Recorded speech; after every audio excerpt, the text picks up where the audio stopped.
మీ business ఏదైనా మీ ఊర్లో promotion చేయాలంటే అది సుమన్ టీవీతోనే సాధ్యం. ఇప్పుడే సంప్రదించండి.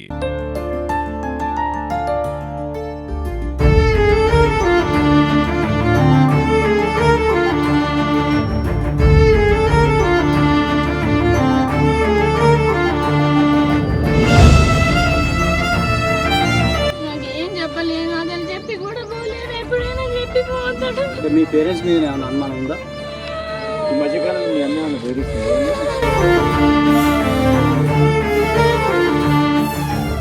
ప్రేమించి పెళ్లాడిన భర్త 2 నెలలకే దుండగుల చేతిలో దారుణ హత్యకు గురయ్యారు. అయితే ఆ హత్య చేసింది ఎవరు అని ఇంకా విషయం సస్పెన్స్ లో ఉన్నా కూడా ఆ ఇల్లాలు వేదన మాత్రం వర్ణాతీతంగా ఉంది. తన భర్తతో నిండు నూరేళ్ల జీవితాన్ని ఆమె ఊహించింది. కానీ 2 నెలలకే ప్రేమ వివాహంలో తమ జీవితం 2 నెలలకే అర్ధాంతరంగా ముగిసిపోవడంతో ఆ ఇల్లాలు జీర్ణించుకోలేకపోతుంది. తీవ్రంగా కన్నీరు మున్నీరవుతున్న పరిస్థితి ఉంది. మొత్తం కూడా వాళ్ళ ఏదైతే మృతుడు కృష్ణ ఉన్నాడో కృష్ణ స్నేహితులు కూడా ఇక్కడ హాస్పిటల్కి వచ్చి అతని చూసి అతనితో ఉన్న జ్ఞాపకాలను నెమరవేసుకుంటూ తీవ్ర విషాదంలో ఉన్న పరిస్థితి కనబడుతుంది. ప్రస్తుతం మనతో పాటు కృష్ణ ఎవరైతే మృతుడు ఉన్నాడో మృతుని భార్య ఉన్నారు, వారితో మాట్లాడదాం. చెప్పమ్మా, అసలు ఏం జరిగిందమ్మా? నేనెవరో ఫోన్ చేసిర్రు. ఈవినింగ్ 5కి అట్లా బయటికి వెళ్ళిండు. 7కి అని అడిగితే నాకేం చెప్పకుండా వెళ్ళిండు. నేను నార్మల్గా ఫోన్ మాట్లాడుతుంటే 7కి అన్నా చెప్పకుండా కూడా వెళ్ళిపోయిండు. ఎవరో ఆయన ఫోన్ చేసిండు, మహేష్ అని. ఆయన రమ్మన్నాడు, 7కి రమ్మంటే వెళ్ళిండు. అదే చెప్పిండు, నాకు ఏం తెలియదు. ఇంకా రెగ్యులర్ గా రోజు ఫోన్ ఇంట్లో పెట్టి పోయి వెళ్ళాడా? ఫోన్ తీసుకో వెళ్ళలే కదా, ఫోన్ ఎందుకు తీసుకెళ్ళలేదు? రెగ్యులర్ అట్టే జరుగుతుంటదా లేకపోతే? లేదు, ఒక్కొక్కసారి నేను నార్మల్గా ఆయన ఒక్కదాన్నే ఉంటా అని చెప్పి ఫోన్ ఇచ్చేసి వెళ్తాడు.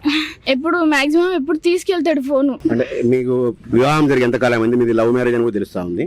ఎంతకాలం అయింది మీరు ఊహించుకోండి? మీరు పెళ్లి చేసుకునేటప్పుడు మీ పెద్దల నుంచి కానీ మీ కృష్ణ పెద్దల నుంచి కానీ ఏమైనా వ్యతిరేకత, ఏమైనా అబ్జెక్షన్ వచ్చింది? మా మమ్మీ, మా డాడీ వాళ్ళు, మా అన్నలు ఒప్పుకోలేదు. ఒప్పుకోకపోతే ఇంకా మా ఇంట్లో మేము ఉన్నాం సూర్యాపేటలో. సరే, వాళ్ళు సైలెంట్గా ఉన్నారు, మేము సైలెంట్గానే ఉన్నాము. వాళ్ళు ఏం అనలేదు ఇప్పటి వరకు అయితే. మీతో మాట్లాడుతున్నారా రెగ్యులర్ గా వాళ్ళు, మీ పేరెంట్స్ కానీ వాళ్ళ పేరెంట్స్ కానీ? మమ్మీ అప్పుడప్పుడు మాట్లాడుతుండే, అంతే. అంటే ఒకవైపు అయితే ఒక ఆరోపణలు అయితే మీ పేరెంట్సే చంపివేశారు అనుమానాలు కూడా వాళ్ళ కొంత వ్యక్తం అవుతున్నాయి సూర్యాపేట టౌన్ లో. వాస్తవం ఉండొచ్చు అది? మీకు ఎవరిపైన అనుమానం?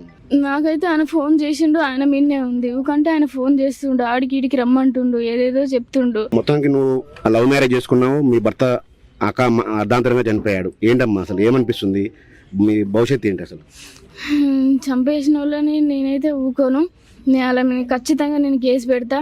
వాళ్ళు ఖచ్చితంగా జైలుకి వెళ్లాల్సిందే. నేనైతే ఊకోను, అది ఎవరైనా సరే. ఇది కృష్ణ వాళ్ళ భార్య చెప్తా ఉంది, చనిపోయిన వాళ్ళని ఎంతటి వారైనా కూడా వదిలిపెట్టను, మా పేరెంట్స్ ఉన్న అందులో కూడా వాళ్ళని వదిలే ప్రసక్తి లేదని కూడా ఆమె చెప్తా ఉంది. అయితే నిన్న మహేష్ అనే వ్యక్తి అయితే ఫోన్ కాల్ చేశాడు కృష్ణకు. ఆ మహేష్ కాల్ చేయడం ద్వారానే తను ఒంటరిగా ఇంట్లో ఉన్న నేపథ్యంలో తన మొబైల్ నాకు ఇచ్చి ఆమె బయటకు వెళ్ళిపోయాడు. నిన్న బయటకి వెళ్ళిన కృష్ణ ఇక తిరిగి రాలేదు. ఈ రోజు ఉదయం పోలీసులు సమాచారం ఇస్తే కనుక నాకు ఆయన ఆచూకీ తిరిగి రాలేదని కూడా ఆమె ఇల్లాలో చెప్తుంది. మొత్తంగా తన భర్తతో 2 నూరేళ్ల జీవితాన్ని అయితే ఆమె ఊహించుకుంది. బంగారు భవిష్యత్తున్న ఈ యువజంట అర్ధాంతరంగా వాళ్ళ విషాదంలో అయితే ఆ జంట మునిగింది. తన భర్త ప్రేమించి పెళ్లి చేసుకున్న భర్త చనిపోయాడనే విషయాన్ని మాత్రం ఆమె జీర్ణించుకోలేకపోతా ఉంది.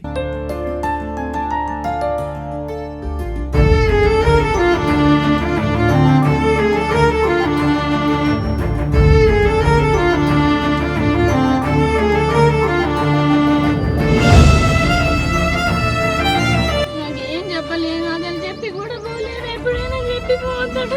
మీ పేరెంట్స్ మీద ఏమైనా అనుమానం ఉందా?